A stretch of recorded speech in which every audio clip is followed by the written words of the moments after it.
Can you hear my son in the background? No. Okay, good. Oh, he's playing video games super loud, Oh, like what you're supposed to do. Yelling at his friends. It's pure gamer stuff.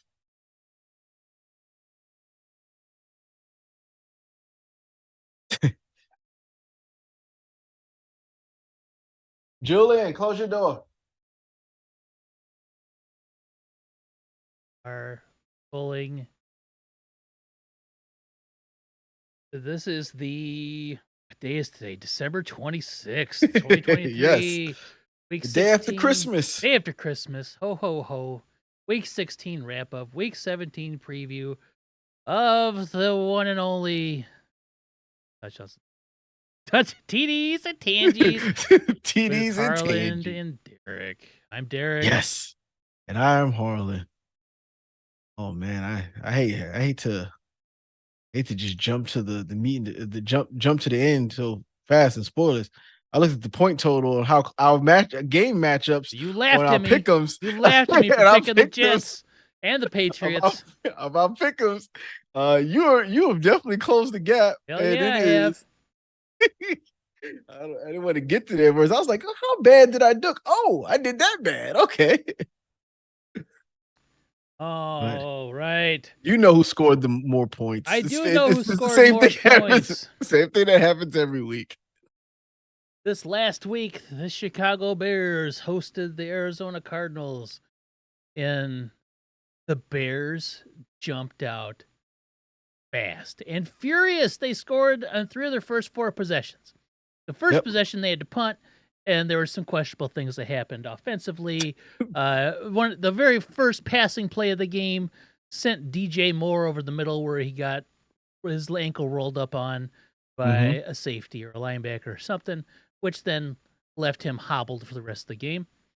But then when the Bears got the ball back, they pushed it, they scored a touchdown, then they got the ball back and scored a touchdown. They got the ball back and scored another touchdown. They scored 3 of the Yeah, it was first 4 21 possessions. point. I was like, here it is. They're going to rock and roll. And then what happens? The offense goes, all right, we don't have to do anything. But now I will say this. Cole Kmet was out after the second or third possession. He was killing. Yes. There was that he got injured in that play where it was like he was on the 5-yard line. It was a wide open pass. He was running and got, I think, tackled on the 5, and that's the play he got injured in, right? Something like that. Rolled up on or something. He came up hobbling, I remember, and I was thinking, man, this is crazy. He had already scored a touchdown. Already had over 100 yards the Bears were rolling. It was like the middle of the second quarter. They were up 3 scores. They looked like a legitimate football team. Like, oh, okay, here we go. And then they got Luke Getzied. They decided to do the most predictable offense on the face of the earth. I don't understand. So I've come to the conclusion, and I could be wrong. I'm not a football expert. I'm not a former professional quarterback analyst.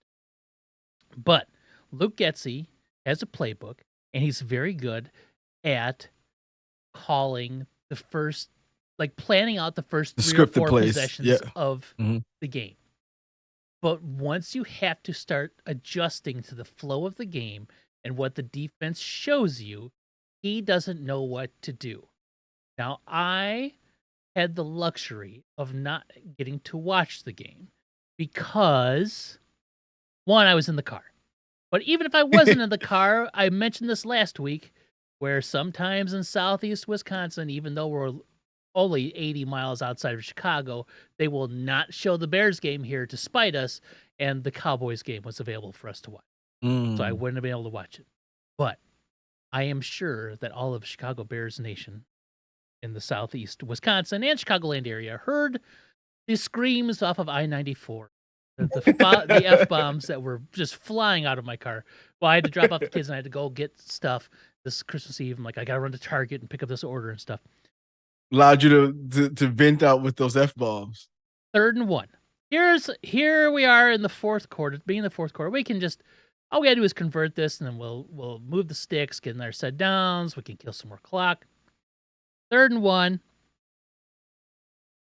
We're in our own territory, but we're getting close to the 50. So if we get this, we eventually just keep pushing. Instead of lining up under center, doing a quarterback sneak, something that has existed in football for 40,000 years, running out of the I formation in like a 2 tight end set, doing anything. What do? They go to the Wildcat shotgun and put Justin Fields, the best player on the field for either team, out wide in the wide receiver position and do a direct snap to, I don't even know, I think it was Roschon Johnson. But from the shotgun, they only need 9 feet. 9 feet. And they start him out 15 feet behind the line of scrimmage. So, oh, God. I get the play call, though. No, how? They do because this every time. There's nobody to account for the quarterback. So you can literally put everyone on the line. But Justin Fields is in the wide receiver position. So they probably did. He's not getting the ball. But you have to prepare for He's not getting the ball because the Bears he has a man once a week. He's got a man over him. He's got a man over him. He's got to have a defender over him. Because if not, you don't. Okay, you put DJ Moore out there. Then they had to put it. You put somebody. The ball never touches Justin Fields' hands. Never touched his hands in the situation. They ran out of the shotgun again. I'm surprised they didn't have.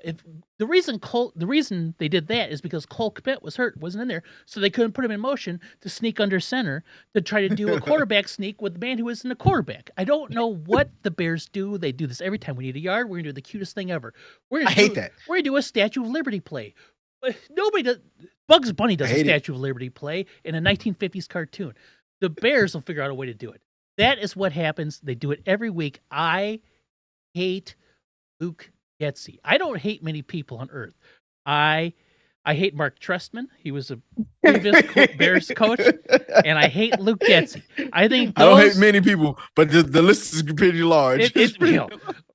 Jerry Reinsdorf. I don't like him. I pull out my scroll here that every time I have to add a name to it after every Bears game. Luke Getsy needs to be fired into the sun. If they don't fire him at the end of the year, they just fire him into the sun and be like, well. We didn't. We'll direct deposit checks into his wife's account. But if he comes back, he's out cold. But until then, you don't lose your job for injury or being launched in the sun. That's good. Justin Fields played okay. He played a pretty good game. He had one "What the hell you doing?" play where he threw a pick after doing oh my God, only one person on earth can do what he just did and break like 15 tackles and run it for 40 yards, right? So it's just weird. Running 40 yards to get into the red zone and then just completely underthrown a stare down corner. Whatever. I don't care. The Bears won. The Bears still have playoff hopes.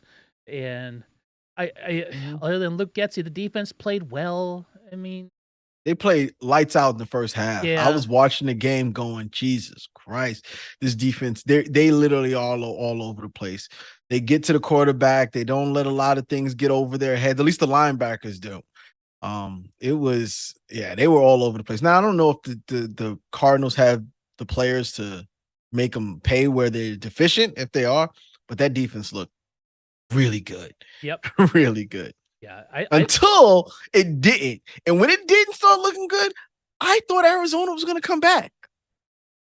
I 100% thought Arizona was going to come back. The last half, that fourth quarter didn't look good. Yeah, I think Arizona made a lot of bad mistakes, but it didn't look good.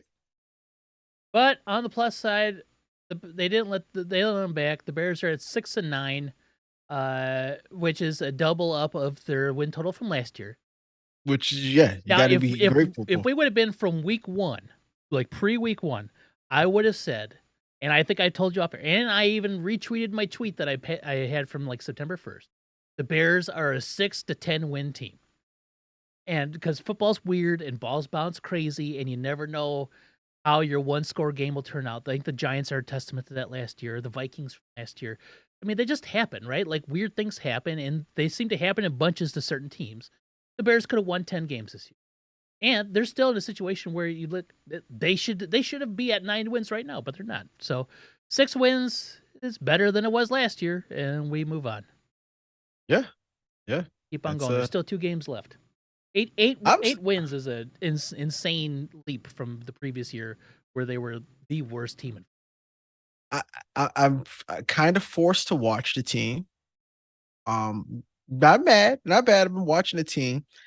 I sometimes like Fields looks really good, and then sometimes I'm just like, what are you doing back there? I know. I Like agree. it's really difficult to watch because you know he has the talent, and I don't know what is stopping him to make that ascension just yet. Even though he does look better than he did last year, which is what you want in a quarterback. Yeah. You want him to look better.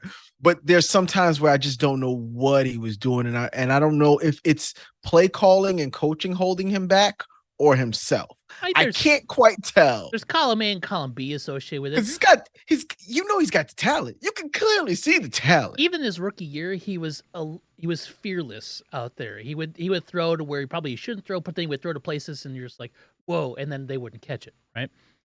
Mm-hmm. And then they changed their offensive scheme up, and it feels like over the last 2 years that willingness to rip it is gone. And he's looking for perfect situations to throw the ball. And when the perfect situation doesn't exist, I don't know what he's saying. That's just me. I have no idea if that's true or not, but that's just how it feels. And I think there's a little coaching. I think it's a little bit of him. But I'll tell you what, watch him, you're like, he's pretty good. He makes some good throws, makes some bad decisions. It happens. He does things that most every other quarterback can't do, barring one with his legs. I think there's one other guy in the league that can do it. But you watch and you're just like, man. And I don't know why Justin Fields is the most scrutinized quarterback in football. It's so strange. At least to me, it feels this way. But I'll turn on their game, and it could be a highly touted quarterback, and you'd be like, man, they're bad. They're not good. They're doing the same things that Justin Fields is doing, except for I think it's his name's Trevor Lawrence, I guess. No, it's strictly because y'all have the number one pick. Like most teams after they make a pick like Justin Fields, you're forced to live with that decision for 3 to 4 years, maybe 5 years. But it happened last year though too, even before they had the first pick. Like there was that same level of why does he can't do this, he can't do that, and then you watch another game and it's not any better from the other quarterbacks, and you're like, okay, there's only a few times when you turn on a game, you're like, oh man, they're really insane quarterback play. Yeah, you're looking at insane quarterback play. And I'm gonna be honest with you, this year, it's not a lot. No, even from the insane quarterbacks, it's not a lot of insane quarterback play. So what you weren't going to see insane quarterback plays on the Giants offensive side of the football field. You're not going to see insane quarterback play. And that leads us to our game, to my game, which was a game that it's not too often that I don't want to watch my team play. I'll be honest with you. Most of the time in a year, good or bad, I want to watch my team play. And usually against divisional rivals, I definitely want to watch my team play. We are not good. The Giants as a team are not good.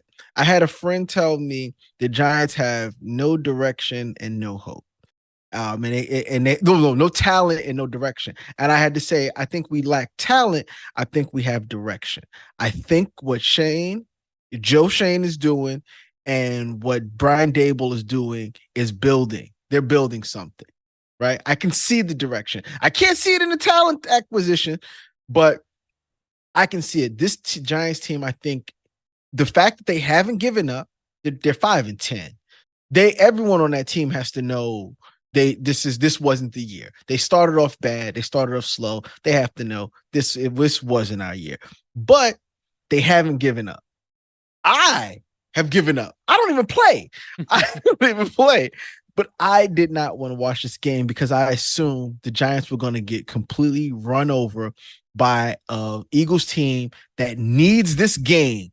Cowboys just lost. They have to stay ahead of They have to stay up competing with this San Francisco. They need this. I was expecting the Giants to go out there and lose 40-6, right? And I'm not saying there's no moral victories, but when you're watching your team and you know you don't have a good team, watching my team not give up, watching my team continue to score and make it a close game, that's what was amazing to me. The game actually went down to the last drive. Mm-hmm. Last The play. Giants, last play. Giants have nothing to play for. They technically have nothing to play for. And the Eagles have everything in front of them. Mm-hmm. And the Giants still gave them a good run for his money. In this game, the Giants saw what I'm hoping is the end of Tommy DeVito, right? Right? Like, at worst, have it be the end of seeing his agent on television. Well, we got at least one more week of that where they say, is Tommy going to play? Is Tyrod going to play? We got one more week of this, right? There's 2 weeks left in the season. Yeah, but if he doesn't play next week, yeah, then we're done. They know he's not playing for the rest. He's not going to play the last game. Well, we're not going to see another TikTok video of Tommy DeVito and his mom cooking cutlets with jarred marinara sauce. He just take it your 5 minutes of fame. Oh, he got him. He got him. And I was thinking about this today. Is his 5 minutes of New York fame? Where does it rank up in 5 minutes of New York fame? Is it Jeremy Lin? Is it Lin Sanity? It is Lin. It feels Lin Sanity, doesn't it? Okay, it really does. And I'm trying to figure out if it is, where a guy may not be the greatest guy, won some games, got hyped for the city, put the city in like Lin Sanity was like a run of maybe 20 games, maybe less. Yeah, and that was it. That was really it. It was a really short. It was season. Truly insane too. It was. So I wanted to know that. I hope it's over. But in this game, we got to see him start out the game and start out slow. Mm-hmm. Started out really slow. I think the Giants need to lean on Saquon Barkley like it's nobody's business. But I think everyone knows that. It's crazy how much I think the defense does not care about our quarterback. No. Like, doesn't matter who's back there, they do not care. Doesn't matter. And Saquon is like, this is a shotgun. Why do I still see so many people in the box? Right? Like, he's like, I know he's counting like 1, 2, 8. What? There's always 8 in the box. There's always 7 to 8 there, and he's just like, all right, I guess this is what I'm running up against. And yeah, it was rough. There were some plays. This one stinks for me. Giants was going downfield. We're on our 3rd kicker of the year. Mm-hmm. We had Mason Crosby was the kicker. Run back off the couch. Yep. I don't know how comfortable the Giants feel about him kicking field goals, so we're trying not to kick field goals, right? So they don't feel comfortable, so they're not doing it. So there was one drive, 4th and 1. Giants go for it, knock it out the park. Next drive, I think it was a Saquon Barkley run. Boom. He gets 4 or 5 yards. Boom. Another 4th and 1. Same drive. Boom. Gets about 3 yards. Another 4th down, because apparently the Giants can't move the ball in 3 downs. It's the thing. Mm-hmm. It's a problem. Really. It's tough too, but yeah. The NFL gives you 4 downs to do it. So luckily, might as well use that 4th down. Yeah. Same drive. If you don't, you're just leaving downs on the table, right? Yes, they could have kicked it. The last time they were actually in field goal range to kick it. But I think at this point in time, Daboll is like, listen, field goals is not going to beat the Eagles. So let's go for it. Hmm? The Giants they'd gone for it on 2 other 4th downs that time. 4th and 1. Why not go for it? Give it to Saquon again. I've never seen a freer man come off the line and tackle someone than I did on this play. I know what you're talking about. I remember that play. It was like, how do you not block the man right in front of you? Yeah. like that was a right tough play. Can you give him a chance? Right. I don't know what to say. Like that's it. That's the Giants. I think they should have done it. I'm not even mad at the play call. Give it to Saquon. Let him do what he does. Oh, so but the guys they up needed front, 1 yard, so they decided to give it to their best football player. That is a very novel idea, unique. Like why would you give it to the best player on the field? Why did you have him lined up for the shot? Why don't you have him at the wide receiver position, right? Yeah.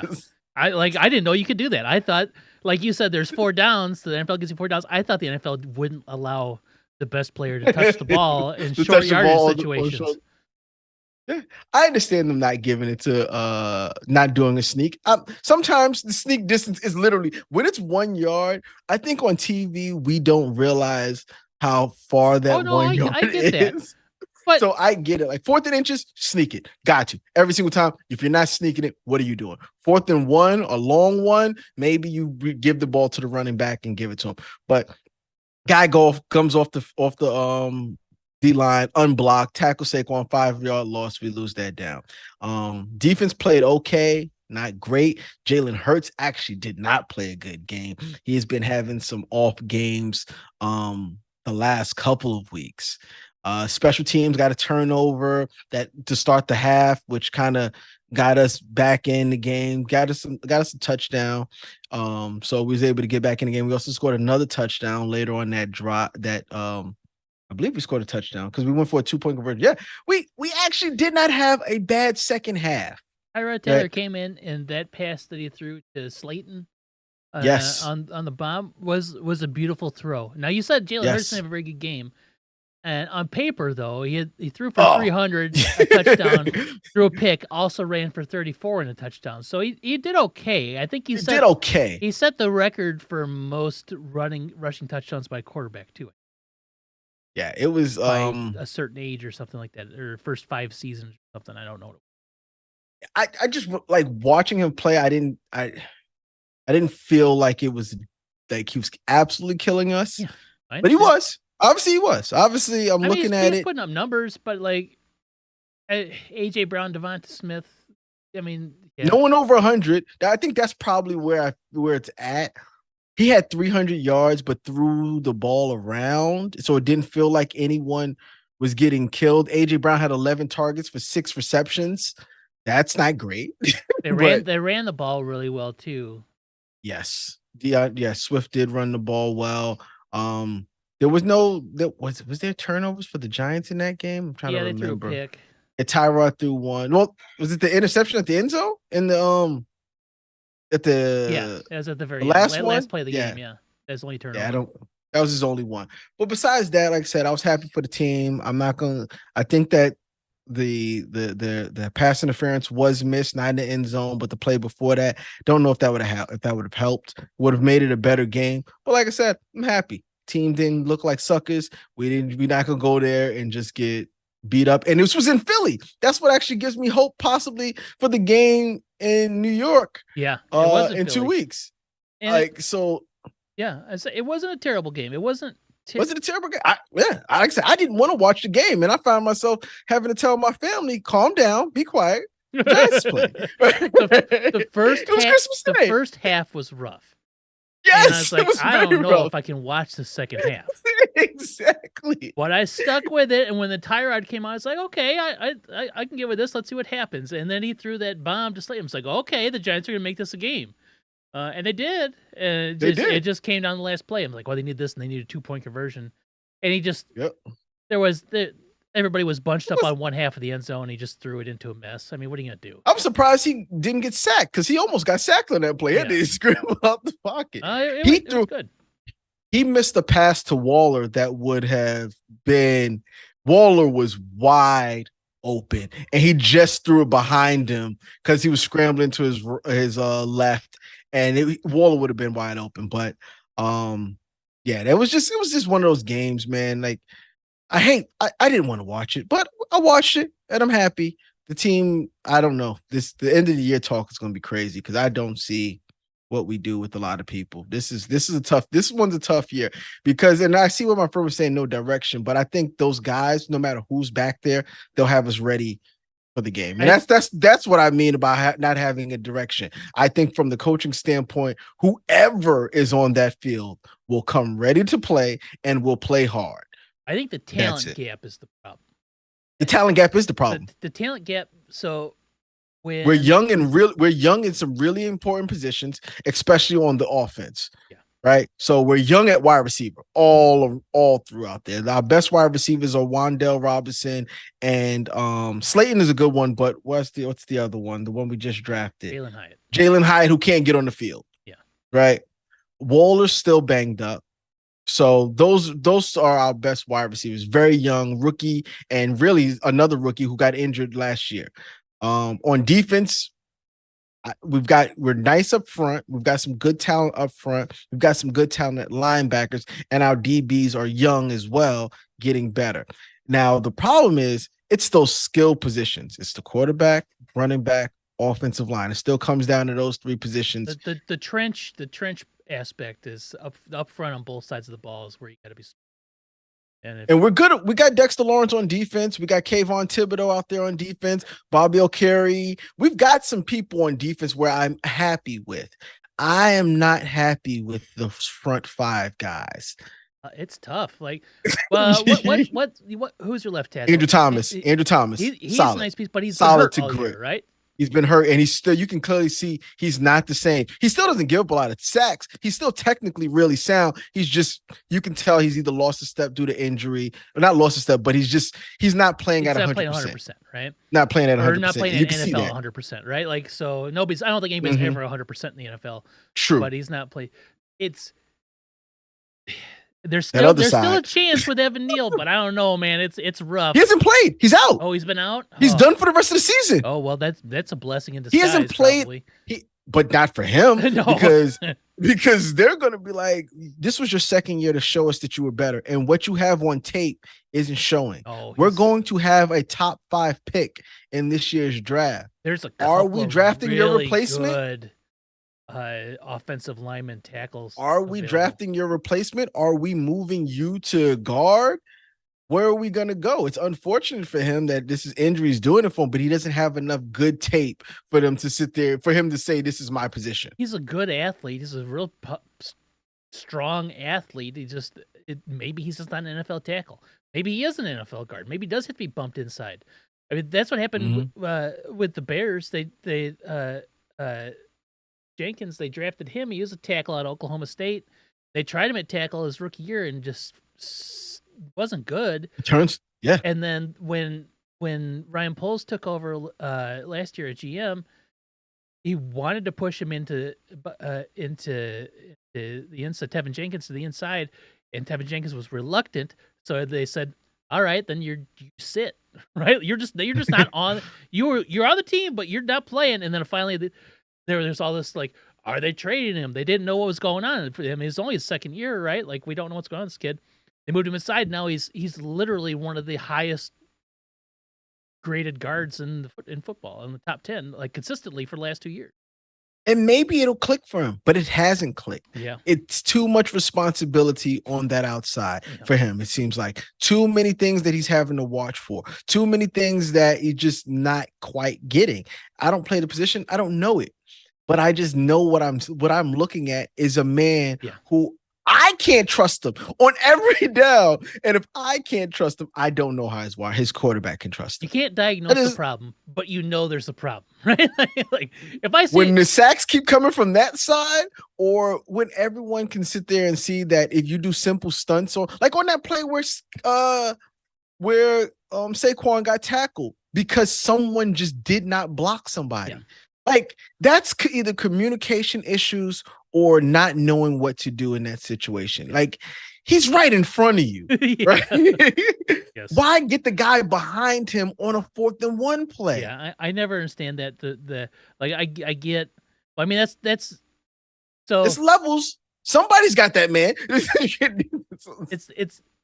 2 teams. There's 2 professional teams on the field, and one professional team is doing everything they can to confuse the other side, and the other side's trying to stop them, right? So I get when one side is better than the other, right? Like but when those things happen, when it's like, here's the guy, stop it, and the guy runs past him, and you're double teaming the guy to the left, and there's 2 guys going to your right, you should be, like, at least stick your butt out. You get a tripping penalty or something. Like, don't let whatever's going to happen, right? Do something. I don't know what's going on. It's tough. But it's gonna be a long offseason, I think, for the Giants. That can't be solved. Via free agency. Maybe you can, but there's things that I think they can work on. Like the wide receivers is too early to give up on. I don't know if it's too early to give up on Evan Neal. Maybe we just don't have enough tape on. We literally don't have enough tape on him this year to really make the decision, and that makes it difficult when you have the number 5, when you're going to have a top 5 pick in NFL draft. Whether you're getting right now, I'm seeing falling to the Giants is the quarterback from LSU. That's what I've been seeing on mock drafts. Yeah. First 3 picks going, not first 3 picks, but first 2 quarterbacks going. So the Giants getting the 3rd quarterback off the board. Still 2 games left. I shouldn't talk about drafts until that draft is until at least the top half of the draft orders. You shouldn't, but bad teams talk about drafts in weeks 8. Oh, believe me, last year I was talking about the draft. Yeah, about week 8. Yep, that sounds about right. that's when bad teams the Bears are really bad. Maybe they could get a chance at that top pick. So there was other football that was played. There was other football that was played. Let's go to the big game. Let's not go with all the small games. Yeah, you're right. Let's start with the what could be called the Super Bowl preview. I think it is. Ravens going into San Francisco. Mm-hmm. And the Ravens and Lamar Jackson going to San Fran. Just abusing them. Man, oh man. Shouldn't have happened. It shouldn't have been that bad. I was expecting a closer game. I remember I said it was going to be in the 30s. I thought that it was going to be. Yeah, you're right. You thought it was going to be you thought both teams would be in the 30s, though. I thought both teams were going to be in the 30s. Yep. And maybe if Brock doesn't throw 4 interceptions and Sam Darnold throws 1, yes, maybe the game is closer than that. Now, I also said that Baltimore defense is so strong at the middle. They were going to give them fits going over the middle, which is what what San Francisco does very well. And they did do that. They got after Brock Purdy. I didn't catch the kickoff, but when I saw that it was 5-3 at one point, I'm like, what kind of game is this? Lamar Jackson tripped over the referee who fell in the end zone for the safety. Yes. That was how they got the safety. Because he gets away from that. Oh, he was getting away from it. Yes. He gets away from that. Now, could you imagine being the referee that has to call intentional ground and knowing you're the one who caused it? Oh. As a Bears fan, I am used to watching referees help other teams to no end. Right? I've watched the Packers. I've watched Aaron Rodgers and Brett Favre be the beneficiary of some of the greatest calls and no calls in the history of time. But I've never seen an actual referee interfere with the play in such a way where he doesn't want to be there, or maybe he does. I don't know. But he's laying on the ground under Lamar Jackson's feet while he's trying to escape a sack. I don't know what happens. Yep. But yeah, no, it was rough. It was for the 49ers. Rough. It was, yeah. For the 49ers, those 49ers, because most of those interceptions came on really good drives, right? Like their first interception is a 5-play, 74-yard drive interception.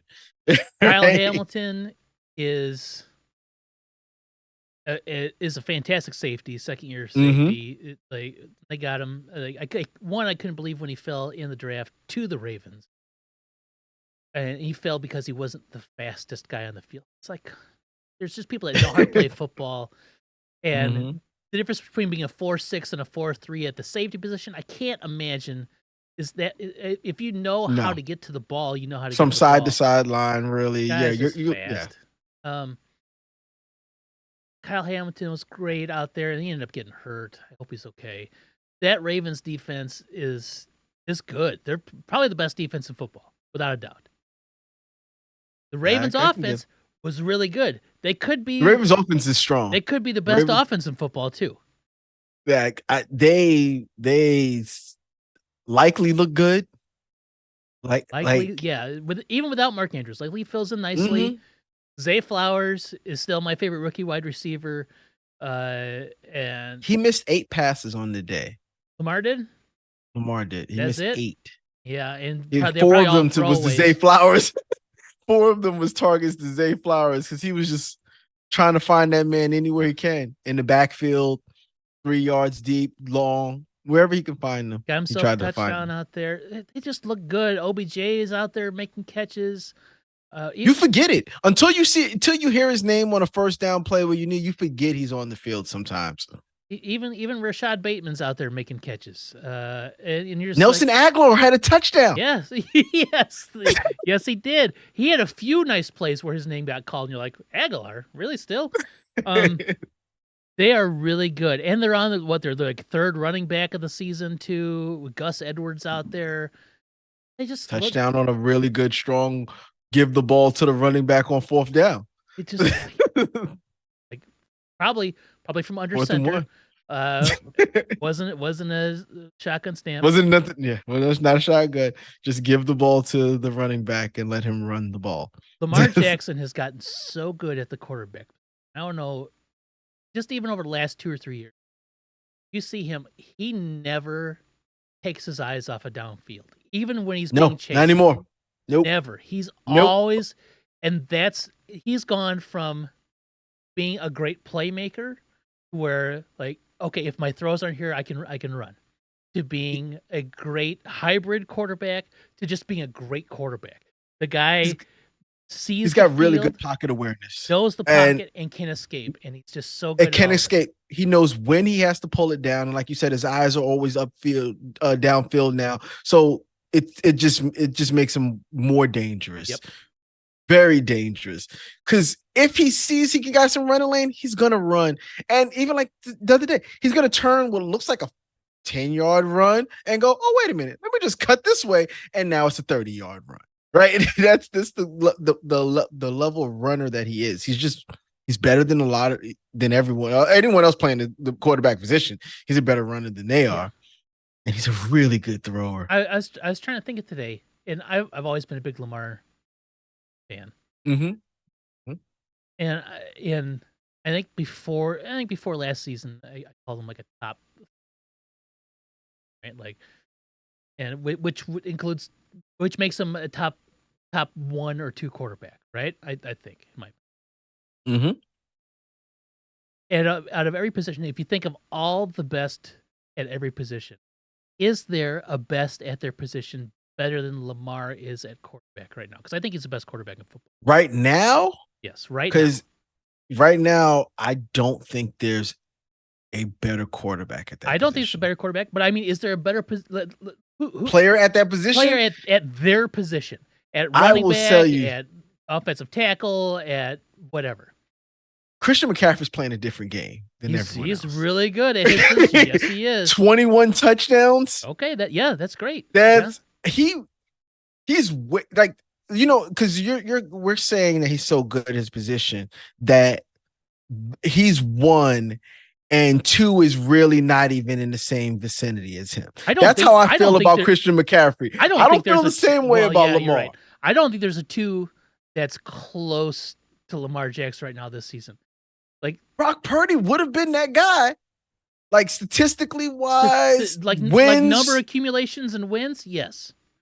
But playing the position as well, maybe not. If you're on the playground, you're like, okay, Harlan, you're captain, and there's Brock Purdy, Lamar Jackson, no one else. You're like, you get first pick. You're not gonna go Brock Purdy. No, you're gonna go Lamar Jackson every time.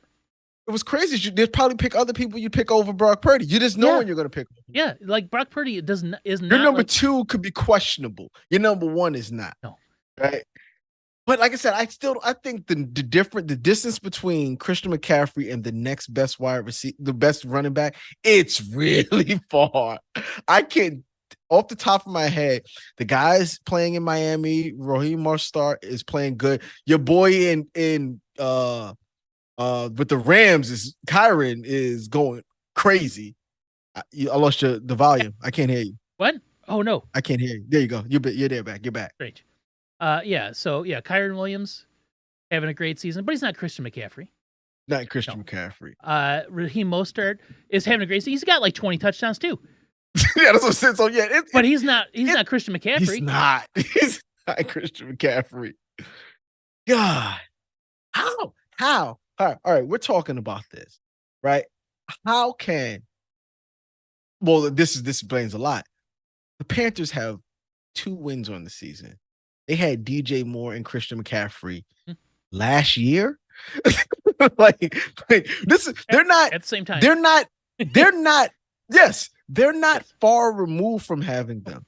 Last year, in the beginning of the 2022 season, Christian McCaffrey and DJ Moore was the starters on that team.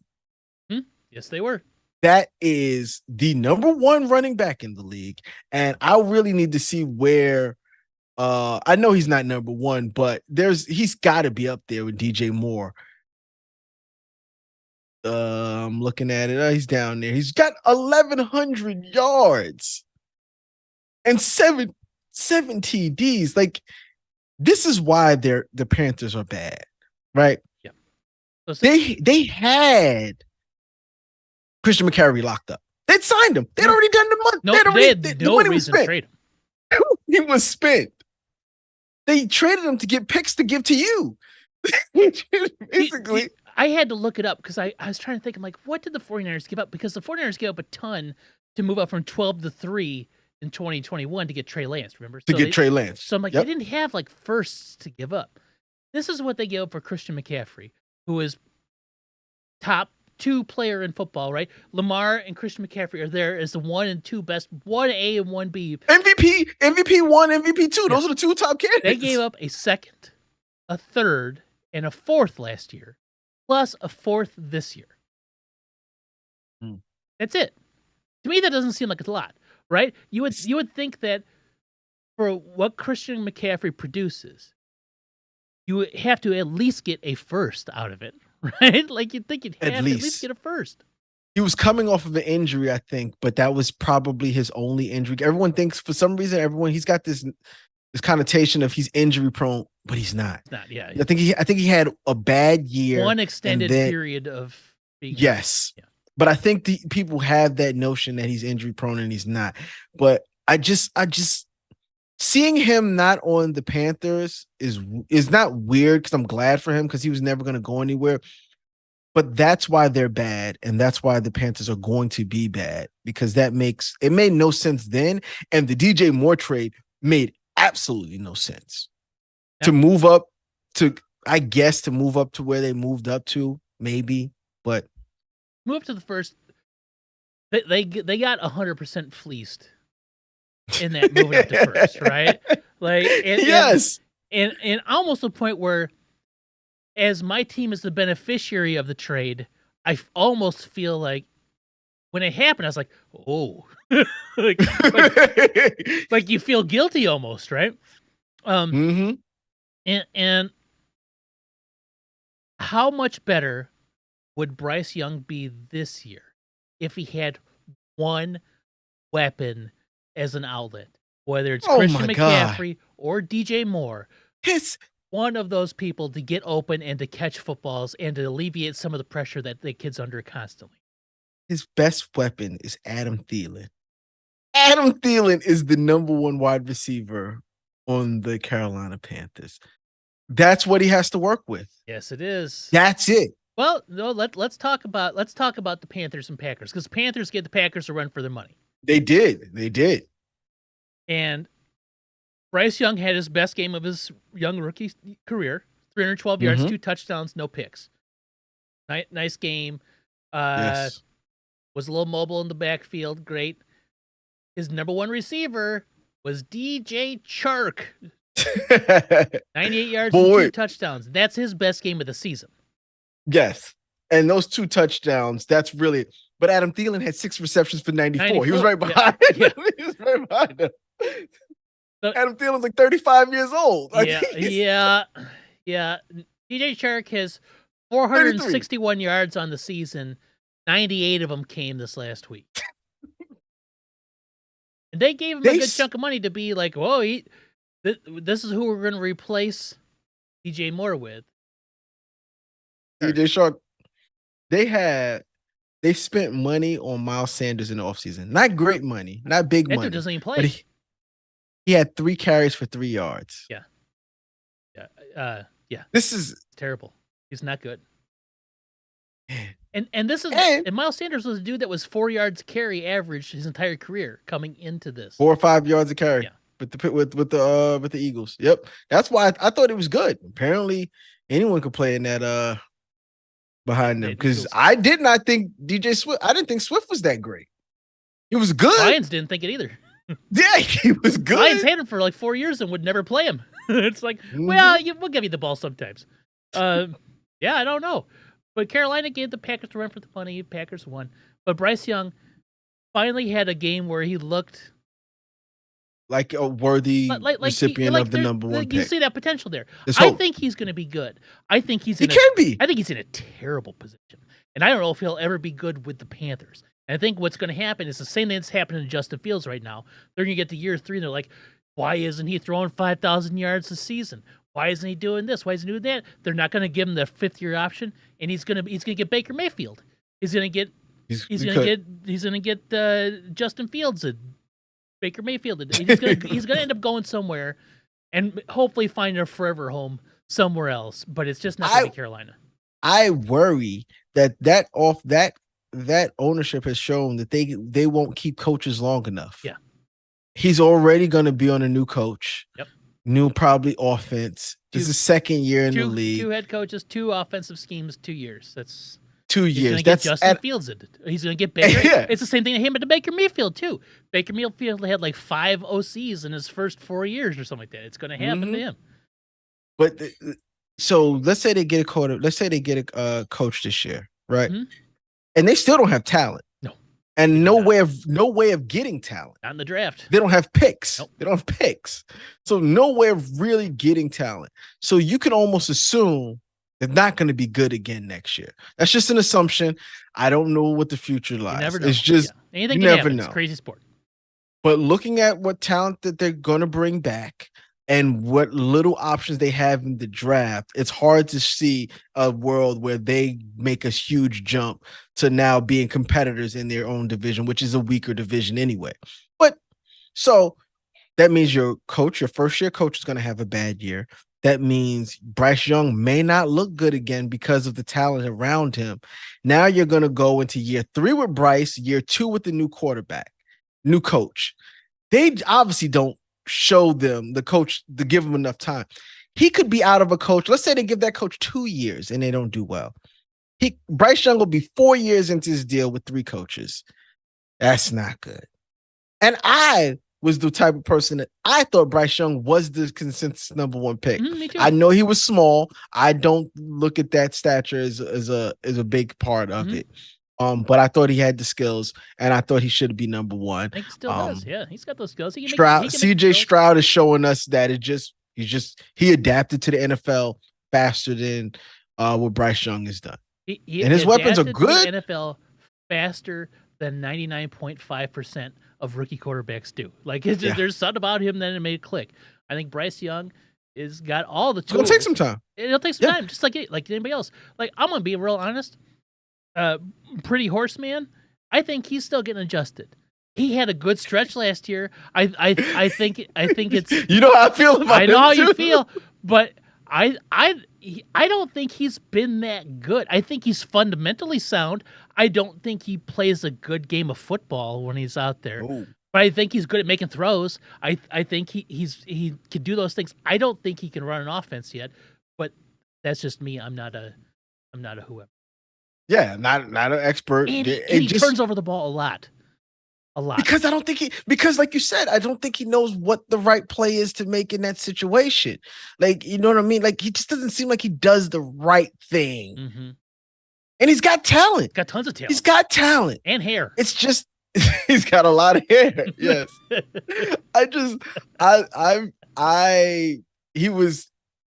don't like when they say someone, oh my God, this is a consensus number 1 pick, easy number 1 pick. He's going to have talent. I'm going to use the G word. Generational. I hate. I hate he was called generational. He's a generational talent, and you can't go wrong on this pick. The thing is, 90% of the time you will. If every person that was generational,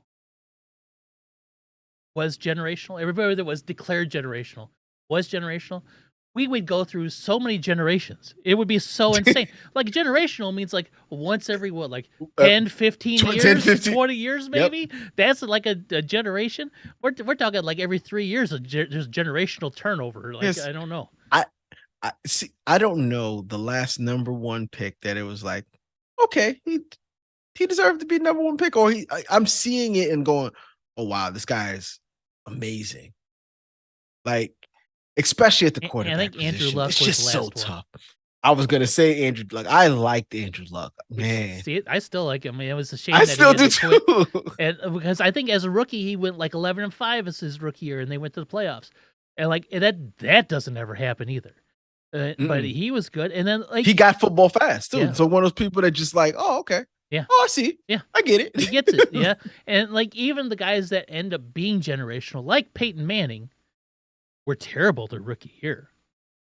Terrible, yes, right? And it just whatever. It's now rare to find that guy like that, especially in the top of the. I think the number one pick is almost cursed. Like it's you can be there, but it's so tough. It's so much pressure being that number one pick. You're gonna go to a bad team most times than not. You're almost guaranteed to go to a bad. Yes, and it's so difficult for you to get over that hump. Like it's tough, man. We've seen. Baker was small, but Baker was the number one, didn't work out well. But that's a cursed franchise too. It is. We've had not Zach Wilson. We had Trevor Lawrence, who was taking his team to the playoffs. Yeah. Solid. Had a great 8 games last year. Gonna take him to the playoffs this year, probably. Yeah. We'll see. Yeah. So it's like, we'll see. Like if you're a fan of that team, are you mad? Are you upset? No, you can't be. Can't be. No. He may not be torching. No one's mentioning him in the top 5. Who cares? Yeah, exactly. Who cares? Not every guy that goes under center can be the best quarterback. That's just not how things work, right? There's going to be a best quarterback and there's going to be a worse starting quarterback, and if your guy's somewhere in between, hopefully closer to the top half, then you should be pretty happy, especially if you can get wins, because it's so hard to get that position and get it right. And like I've gone to stadiums, there's no banner that said we had the top rated quarterback in that year. I've never seen a banner in the stadium that had that on there. Nope. Having a great quarterback is great. Yeah. It's great. Yeah. But if you're getting wins with the guy that you have, he's the best quarterback. Yeah. He's the best quarterback. I think that's where guys like Geno Smith last year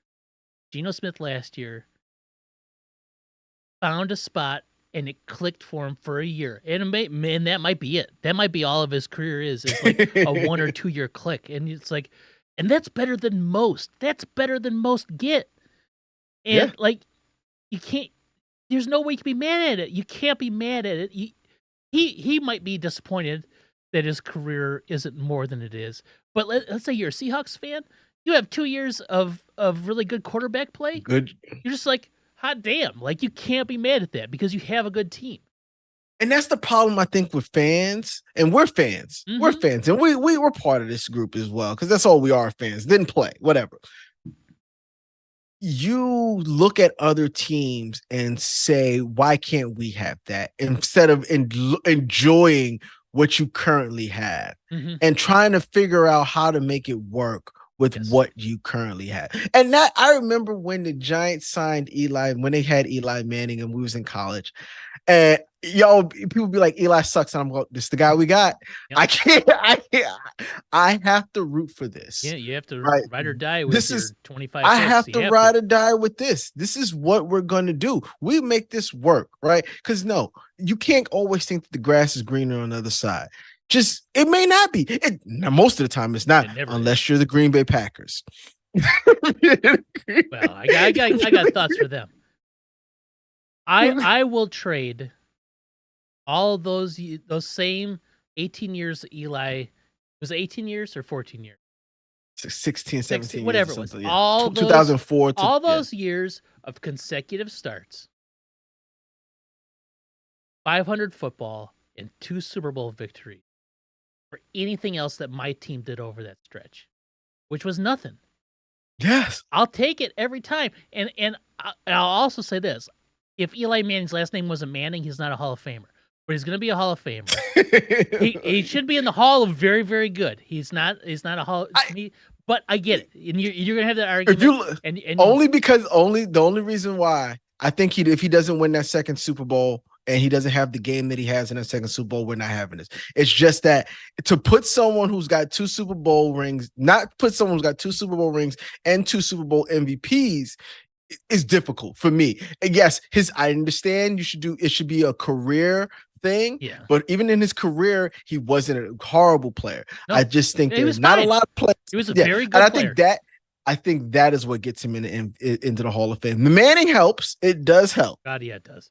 And but it's hard to find a quarterback with 2 Super Bowl rings and 2 Super Bowl MVPs that's not in the Hall of Fame. There was a 3 or 4 year stretch in there where you'd be hard pressed to find 5 quarterbacks that you'd say you'd take over Eli. Mm-hmm. And out of his 16 years, though. Yeah, exactly. three years. But yeah, I mean, it was great. He had a great 3 years. You got 2 Super Bowls. He had 2 of the craziest. He had Joe Flacco-esque Super Bowl playoff runs, right? Mm-hmm. And good for it. Like I'll take that 100 times out of 100 over what I had on that same stretch, which was nothing. Yeah. I just don't think you're gonna win by constantly trading, constantly swapping out players. Turning players? I just don't think, or coaches, or coaches. So if you're a league that just constantly fires coaches, and I guess that could lead us to another one with the Oakland Raiders. Okay, perfect. Yes, let's talk Oakland Raiders because this is a team that had no business winning. They had no business winning this game against Kansas City. They'd scored 2 touchdowns, both on defense, on consecutive plays. Did you see any of the game? Because Patrick Mahomes, another one. This is Matt Nagy, former Chicago Bears head coach, now current play caller for the Kansas City Chiefs. Mahomes is under center, shifts over to into the not on wide receiver, but into the back slot. Pacheco gets a snap, or one of them gets a snap. It's supposed to be an RPO run by the running back, and Mahomes didn't think he was getting the ball, and nobody got the ball except for what's his name, former Bear, Bilal Nichols scoops it up and runs it in, and then Mahomes. And this is where I say, like, you turn on their game, you see just shitty quarterback play. This is really bad at Mahomes. He takes his 5-step drop and just lofts one over to the sideline and gets pick 6 on 2 consecutive plays. I think that's that doesn't happen very often. If it might be like one of the few times it's ever happened in history, one on consecutive plays. And that's all they scored. In fact, the greatest quarterback from Purdue since Drew Brees did not complete a pass in the second, third, or fourth quarters. He was 9 of 21 for 62 and yards. That was all in the first quarter. All 9 were in the first quarter. He did not complete a pass in quarter 2, 3, or 4. I'm gonna tell you what. All right, Antonio Pierce. I see what you're doing, and I like it. 22 carries for 145 yards for Zamir White. I see what you're doing. We're gonna run this ball until you stop us, and you can't. And we'll keep it out of Mahomes' hands. If you run the ball, you're chewing up clock. Mahomes, they didn't have anything. And once again, that team is like imploding because they're not catching passes. And now I saw a conversation today. Eric Bieniemy was the coach on that team that was like the enforcer. He was the guy that what's his face, Andy Reid would say, I need you to go bust some skulls, and he would go bust some skulls. And that's what he got a bad reputation for. It was like tough love, right? Like people didn't like him because of that. He was the guy that would get in your face and be like, "Shut your ass up, sit down, and listen." Right? He'd be that guy. And I guess when he went to Washington, he took out a full-page ad in the paper there that said, "Greetings, Commanders fans," or whatever. And it's this whole page about tough love, and I'm gonna be your biggest fan, your harshest critic, and all this kind of stuff. And he's getting he's not. I think he's getting that same sort of like, I don't know, like certain people in Washington aren't fans of it either. Yeah, but no, that's been one of his biggest gripes, that he's very hard on players, and I guess soft players can't take it. I don't want to say soft players, yeah, you but don't some want to call people him just soft. Yeah, no, but yeah, some people just don't like hard coaching. Yeah. You know what I'm saying? People said they were grown men and everything. Yeah, but yeah, there's a coach. Some people just some people can't some take people react to things differently. It's all personality based. I get it, 100%. Not, I don't have a problem. I don't have a problem with that. If you don't respond to that style, I get it. Yep, it's on your coach to figure out a better way to get to you. Yes. But if Bieniemy was the guy that was the enforcer glue that kept the Chiefs from doing what they're doing now, then how do you let him go? How do you say it's not they all I think that the Bieniemy thing is not about them letting him go, right? It's about him wanting to be something more than that. Mm-hmm. And he knew he had to take a lateral move to do that.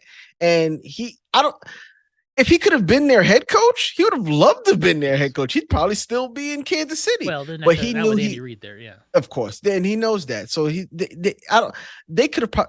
I don't think there's nothing they could have done to keep Bieniemy there. That's just what the situation that they were in. So yeah, that's off-season chatter. But yeah. So anyway, Bieniemy should have been a head coach a long time ago. Well, hopefully get his opportunity in this. But then you have Antonio Pierce for the Raiders. Antonio Pierce. Who you cannot fire that man. You can't. But here's the problem. And I've literally thought about this way too much over the last 2 days. I don't know why I've thought about this. They fired their GM too. Yes. So they're gonna have to hire a GM. And then the GM are they going to hire a GM and say, all right, this is your coach? You come in, you can run this team, but he's got to be the coach. Yes. Yes.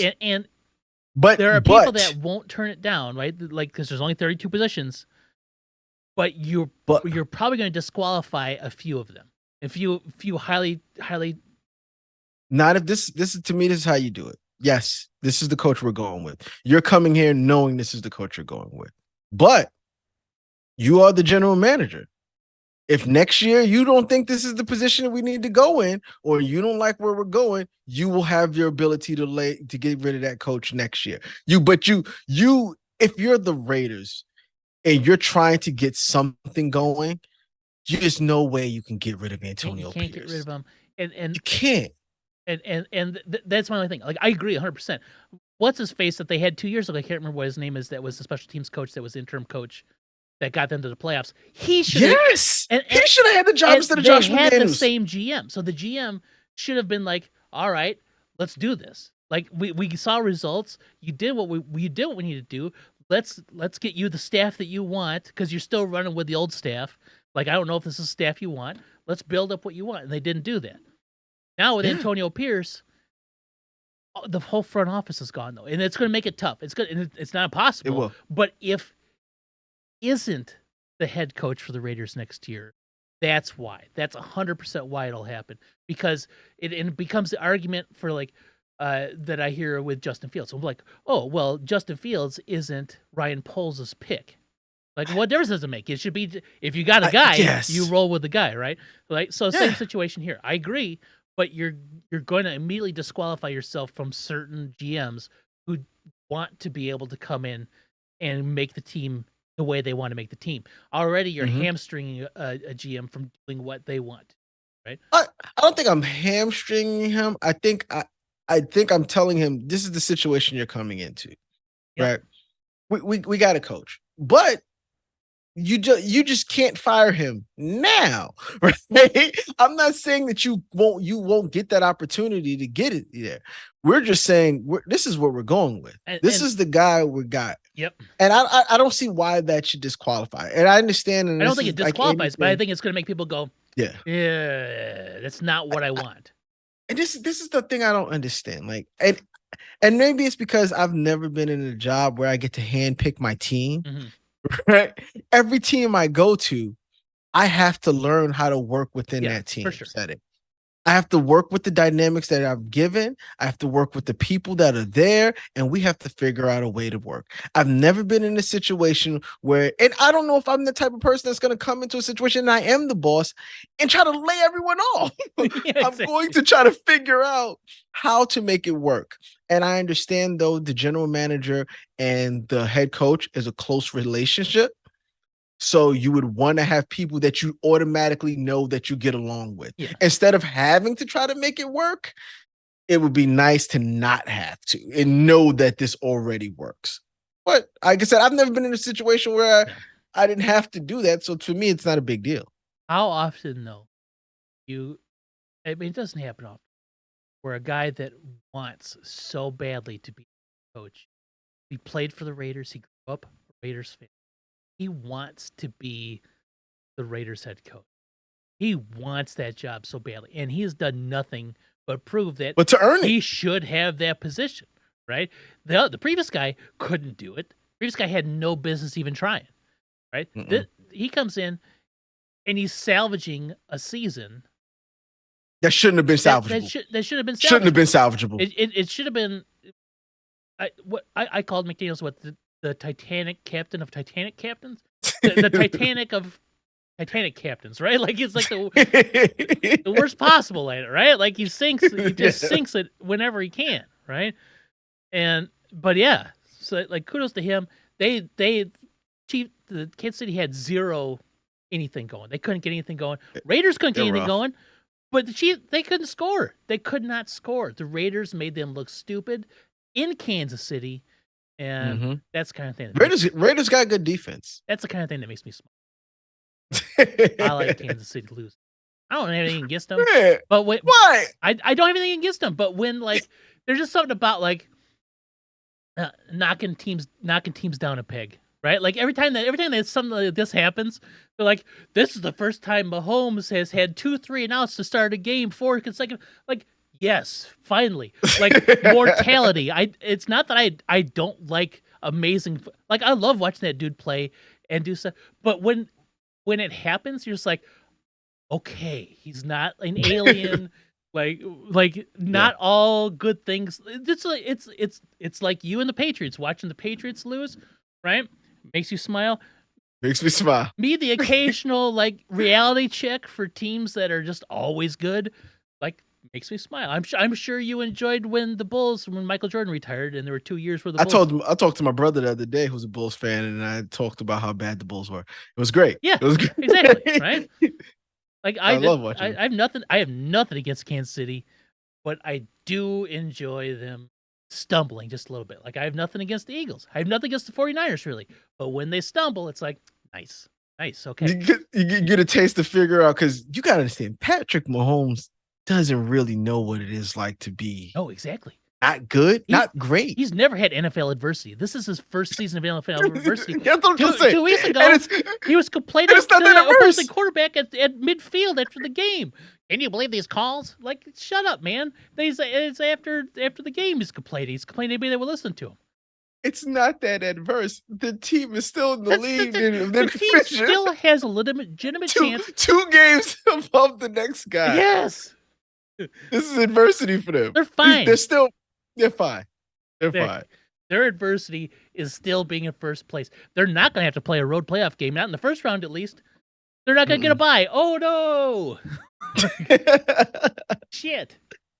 Oh. Yeah. You want to talk Dolphins Cowboys real fast? We could talk Dolphins Cowboys because Cowboys lost. Dolphins look good. Cowboys look good too. Dolphins just look better. Yeah. Okay. Yeah. There it was. Tua had a nice game. Dak had a nice game. Just Dolphins came out on top. Last second field goal. Last second field goal. Yeah. I'm gonna tell you something weird. If the Cowboys have a problem, they can't consistently run the ball. Yes. Tony Pollard is not a number 1 running back. He's not. They cannot consistently run the ball, and I don't know how that's gonna work. Tony Pollard on his last, I heard the stat, and I'm going to get the number wrong, but it was an insane amount. So I'm going to undershoot it, and it may be over. His last 12 attempts on the one with goal to go, have not scored. Yeah, he's had some bad attempts. He's had some really bad runs. That one where he gets turned around on the one is like, how? But did you Why are see you what he turning your did, back though? to them? He turned into the defender. He cut into the defender. Yes. Just run to the Why? pylon. What are you doing? Run to the pylon. Not good runs. There's nobody there. You slowed down to cut into the defender, and he twisted you around, and that ball never crossed the plane. Never crossed the line. And then they fumbled the next down, didn't they? Yeah. It's rough. That to me is going to be their Achilles heel. You have to be able to, when the game is getting close, in those games in 2022, be able to run the ball and hold the ball and take time off the clock. And if your man cannot do that, I understand you want to throw the ball. Yes. That's the only thing that Zeke did on that team last year was short yardage situations. Yes. And they succeeded with him. Now he's doing that for the Patriots. And then they don't have a whole lot of now, I'll tell you this, I watched too much of that game too. Where Zeke is useful for them is because the Patriots find themselves at 1st and 10 on their own 6 a lot, it feels like. For 1st and 10 on their own 5. You hand it off to Zeke. He gets you 5 yards. He gets you some breathing room. So Bailey Zappi isn't taking a snap from the end zone. Right? And they won that game. They last second kick got them out of the quarterback running for they are like the Broncos.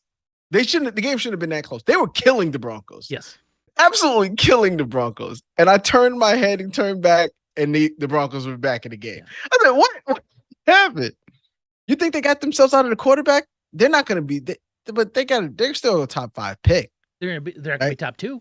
They have to trade up to number 1 if they want it, unless the Cardinals win. Yeah. And we'll see. Yeah. But yeah, Patriots. That's 4 wins for the Patriots. You know, it's 4. And like that team has no business winning games, and they did. Browns won again. Pittsburgh won. The Bake Show. Yeah, Pittsburgh won. Mason Rudolph comes in, and George Pickens looked like a wide receiver again. Yep. Lions beat the Vikings. Seahawks beat the Titans. Falcons somehow beat the Colts. Jets beat the Commanders. Commanders are not very good. No, we know that. The Jets aren't. They got them the win.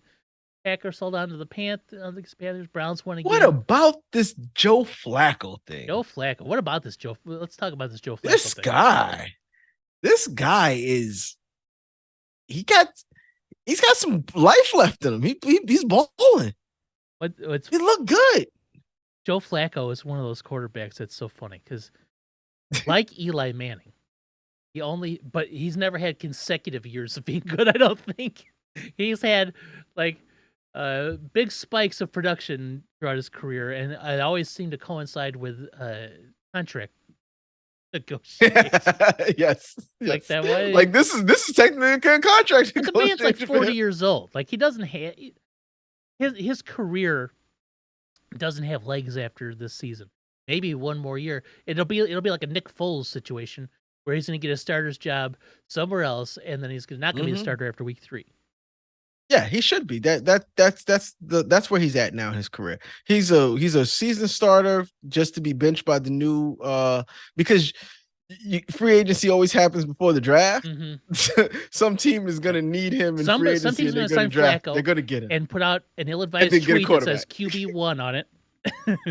QB1 Joe Flacco, and then they're going to draft the quarterback.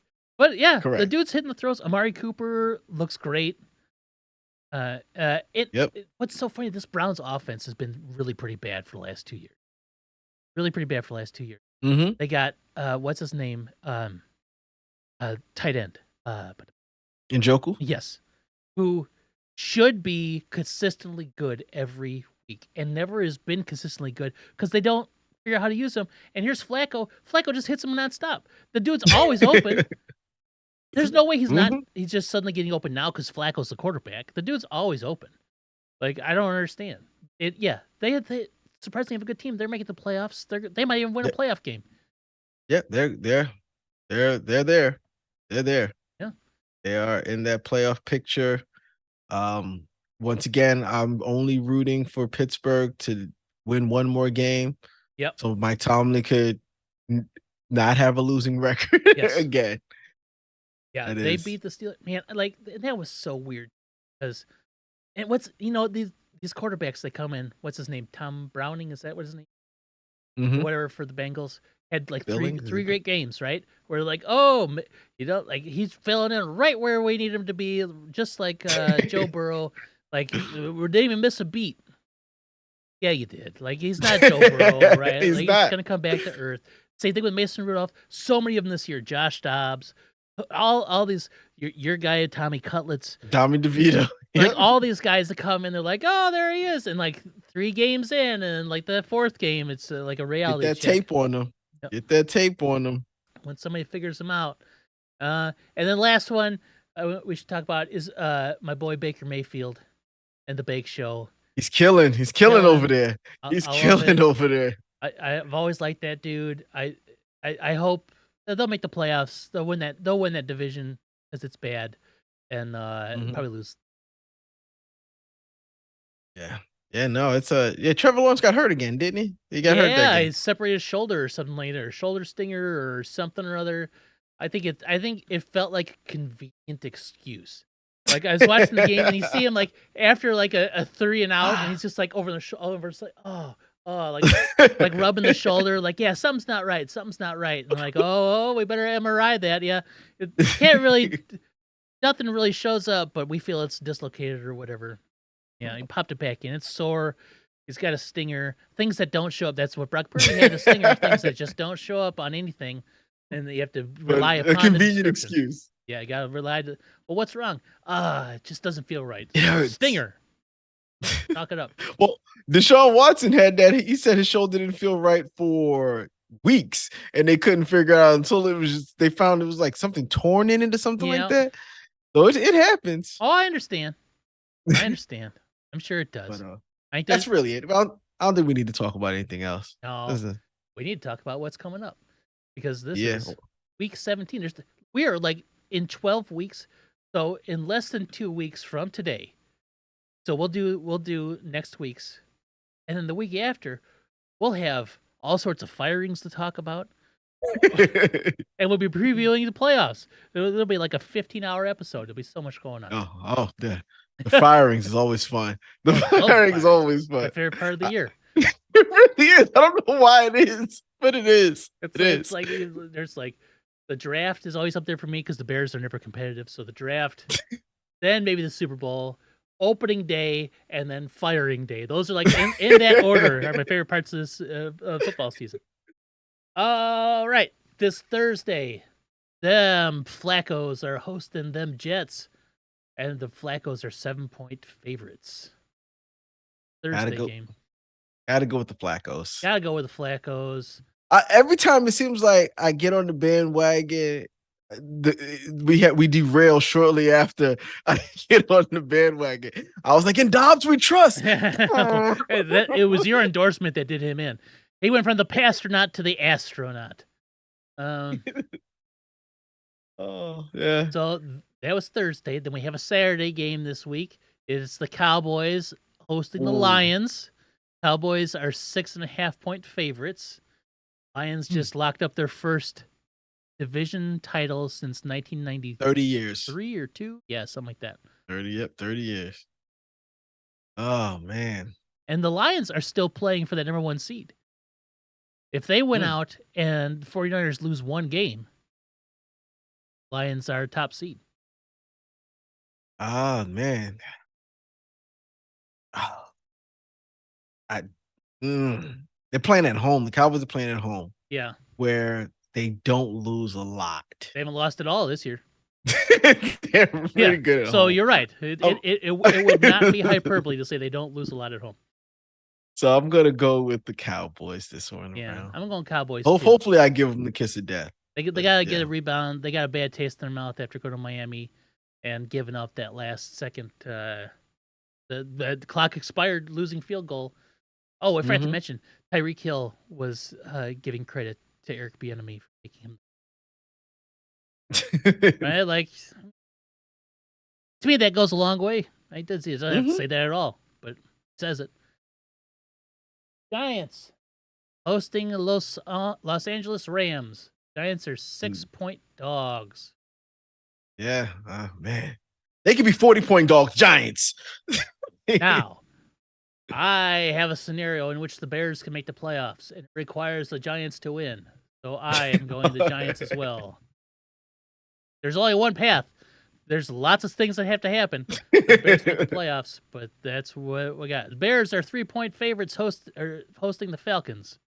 I can't go. I can't root for the Falcons. Not that I can't root for the Falcons. I don't hate the Falcons. I just can't consciously think that they're going to win the game. I can't. I just don't believe that. They're not good. Oh boy. I think there's some bad teams. Like when I've got a bad team and I know our team got a bad team, but I got to think we're better than the Falcons. Right? That's what I think the Bears defense is going to give Taylor Heineke fits or Desmond Ridder, or whoever they put in there. It's going to give him fits and 10 to 15 interceptions. The defense is rough. Bills hosting the Patriots. Bills are almost 2 touchdown favorites. They're 12-point favorites. Bills, Patriots. Oh, they're hosting? Yeah. They're in New York. Yeah. I'm going to say the Bills, but what's name always has something Belly always has something for the Bills. Yes. He always does. Yes. Being at home, if they were points, I would not take the points. I would not take 12. The 12, I wouldn't take the 12 either. Yeah. Raiders, Colts, Raiders. Like I said, once I hop on that bandwagon, it's going to derail. I'm going to pick the Raiders. In Indy. I'm taking the Colts on this one, mostly because the Raiders stink. The Raiders offensively are not good. They're not good. They're not good. I don't know why I'm picking them as I say that, but I'm on the bandwagon. I'm totally derailed. Eagles hosting the Cardinals. Eagles are 10.5-point favorite.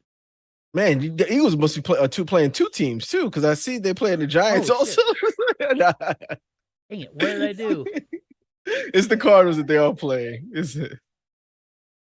Cardinals.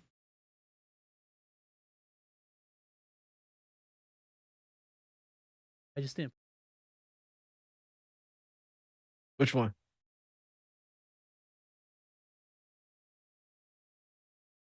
Bucks and Saints. Oh, okay. So that was the one you're missing instead of you. Okay. Yep. All right. But the Eagles going up against the Cardinals is a win. You'd think so. At home, I'm gonna pick the Eagles too. Now we have the Buccaneers and the Saints. Bucks are 3-point favorites. The Saints. I don't think the Saints are a good team. They beat the Giants, but I don't think the Saints are a good team. So I got to go Buccaneers. In my amazing scenario, the Buccaneers have to beat the Saints for the Bears to make a playoff chance. So Buccaneers, definitely. Commanders hosting the 49ers. The angry 49ers. They're going to be so angry. Yeah. They're 13.5-point favorites. The 49ers. Yeah, I don't see a world in which. Yeah, it's like. What's crazy is the Commanders score. They score in losses. They just can't. They can't defend a soul. Yeah. Like to let the Jets score 30 is absolutely ridiculous. You can have Doctor Strange go down all 15 million paths. I don't know. One of those.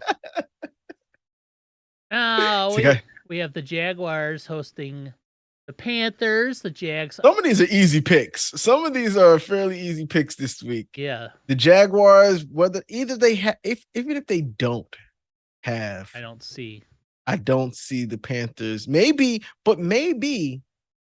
your boy Bryce got it. Maybe it clicked. Last game, things clicked. Maybe they can click and they can lose. That's fine too. They probably would still lose. Yes.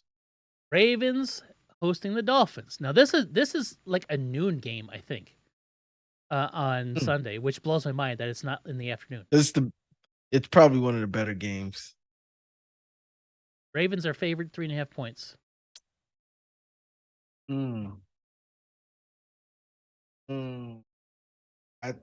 Yeah, I'm starting to think just to be contrarian. Contrarian. I think I'm going Dolphins. I'm going underdogs here. Underdog Dolphins. I don't hate it. I'm not mad at that. I like that. It That offense is good. yeah. I Yeah, just they think coming all the way Ravens up at up home. to at home. Yeah, it's at home. It's at home. This is just being different so that I can get a game up on you, another game or so. Because everything else is probably going to be chalk. Texans 3.5. I'm taking the Ravens. It's going to Yo. take a lot to push me off the Ravens off any game this year. Ravens three and a Yeah, no, half. that's a smart bet. Texans 3.5-point favorites versus hosting the Titans. I still don't know if Is CJ Levis. Stroud playing? They said he's making improvements. Because he's been on a concussion protocol for quite some time. 2 weeks now, yeah. So is Levens playing? Don't know. I'm going Texans. I'm taking chalk. I'm going chalk here. Yeah. Now, Favorite. what's funny is every team in the AFC South lost this. So the Jags still remained one game up. Colts and or the Texans could have bounced up into that number one spot. They didn't. I'm taking the Texans as well. If CJ Stroud comes back, I think they'll be good. Seahawks hosting the Steelers. Seahawks are 3.5-point favorites. This is the ninth win for the Steelers. Let me see. Wait. Let me see. Let me look at the Steelers' upcoming schedule, and I'll only tell got 2 you. games left. I know, so they need to get one of these. Their next game is the Seahawks and then the Ravens. They will not be getting the game against the Ravens. This is the game that they have to win to get to 9 wins. This is it. Steelers. I need the Steelers to win to keep the Bears' hopes alive. So that's the Steelers. Broncos hosting the Herbert-less Chargers. Broncos are 5-point favorites. The Broncos are not good, and I don't know why. They're not good. I think it's Sean Payton. But they weren't good last year. He was Sean Payton. I thought of Sean Payton. But I got to go with the Broncos. The Chargers are abysmal. Yeah, the Chargers have no business. Like, it was a close game against the Bills. Yeah, it doesn't matter. I watched that game, and it's so funny because Chris Collinsworth is just the master of hyperbole, right? It's 8 minutes in the first quarter, and the Chargers scored. They're like, there we go, here it is. This is the game the Bills did. I'm like, dude, there's still 3 quarters of football to play, and then the Bills, did what they do. But Chris Collinsworth was so excited that the Chargers had scored the first, and the Bills he's got to. It's his job. He got to make it. Oh God, it's so insane. Now we got Kansas City, angry Kansas City, hosting the Bengals. Kansas City is 7-point favorites. Kansas City has to win. They do. They're not very good. Yeah. They can't run the ball. When I saw them play the other day, and I said, "Oh, they need Saquon Barkley." Is what I said when I saw the kids. I said he'd go to Kansas City, and he flourished there. KC definitely, yeah, but they're not good. They need help. Yeah. Then finally rounding it out Monday night, the probably out of the playoffs Vikings at 2.5-point favorites at home versus the probably out of the playoffs Packers. I'm picking the Packers. Packers? Are you really? I'm picking the Packers. Yeah, I'm picking the Packers. I'm picking the Vikings. That team doesn't have many injuries. I think they're a better team. I think Justin Jefferson is the difference. And Danielle Hunter is going to sack Jordan Love 75 times. I don't mean to. I'm not one for hyperbole. It just seems right. That's what's going to happen. 75 sacks. That wasn't hyperbole. That was a prediction, a Swami prediction. My prediction, yes, indeed. It's in Minneapolis. I just think it'll happen. So that is this week. So I need for the Bears to win. Bears make the playoffs at 8-9, which is a shameful playoff berth, but I'll take it. Under 500. I need the Bears to win this week. The Cardinals to win this. Or no, it's Bears to win this week.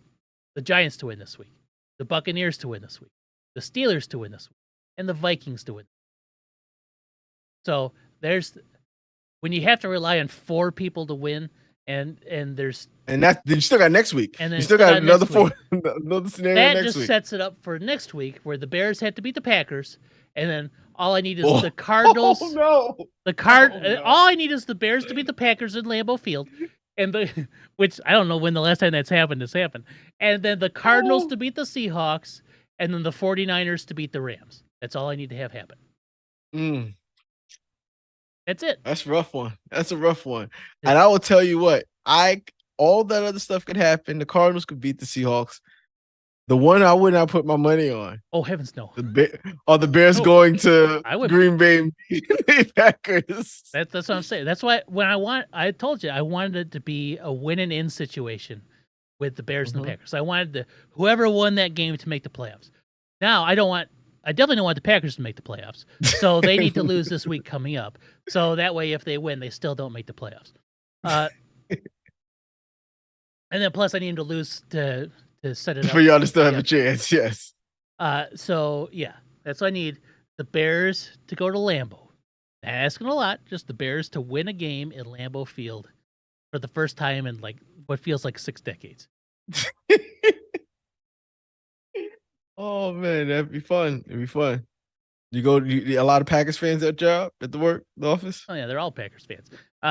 So when we went to the office, it was always fun because they would inevitably lose in the playoffs, and that Monday was always a great Monday.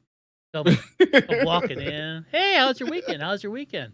Hey, how you doing? How's the weekend? And nobody wants to say anything because everyone's like in like, should we break the cyanide capsule in our bowler now?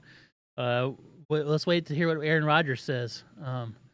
Oh man, I love it. I love it. I love it when your team is bad, but you get secondary joy and your rival losing. You have to find some semblance. Now, I'm not one of those people that they're Bears fans. You should never root for the Packers. Just don't. It's fine. But there are people that are obnoxiously vocal about talking about the Packers and their hatred for them, even when it's not germane to any conversation. You'd be like, oh my God, this is the best slice of pizza I ever had. Yeah, well, fuck the Packers. Like, okay, great. It doesn't make any sense. Plus, I have kids here. What are you talking about? It's a Chuck E. Cheese. Yeah, it's Chuck E. Cheese. Yeah, exactly. You don't need to talk about your hatred for the Packers right now, but they'll do it. But whenever, it doesn't matter. It doesn't matter. Now we have to do this too because we have this will be our last thing, and then we have to. It's going to be the New Year's before we come around. Do you have? I should have told you this beforehand so you could thought about it and prepared. Do you have a New Year's resolution for your football fandom? Oh yeah, I need the Giants to get rid of my Kafka at the offensive coordinator. Well, that's nothing you can control. That's not your resolution. Okay, that's not a bad way to do it. So your team's New Year's resolution, as you see it, is for the okay. Well, then this is way easier than I thought it was going to be because for the Bears, their New Year's resolution needs to be to jettison Luke Getsy into the sun or the defensive coordinator into the Sarlacc pit or something else. I don't care beyond that. I don't even care what happens as long as Luke Getsy is nowhere to be seen at Hallis Hall or the Bears sidelines in 2020. I'll be happy. That is my New Year's resolution for my fandom. That's nothing. I want to see another game. I'll probably see a game next year. This year, I had high hopes of seeing games, and then we stunk, right? And then my uncle went to the Miami, but he didn't go to the Miami game. He went to some game, and he said, "Harlan, do yourself a favor. Let's not go to any games for this year, and maybe let's not go to any games next year." Yeah, it was horrible, and He's like, I don't want to do this anymore. Oh, no. I was like, okay, I guess we had plans on trying to go to the Cowboys game, Cowboys Giants game, and probably a good thing you did. Yeah, he was like, we're not going that hall, and I was like, all right, we're not going. So hopefully next year, there's games I want to go to. Yeah, well, yeah, that'd be great. I don't know if I ever knew. Yeah. After I'm just grinning at the idea of Luke Getsy not being. All right, well, we did it. That's We did it. Another week of Angie's. Ladies and I tangerines. love it.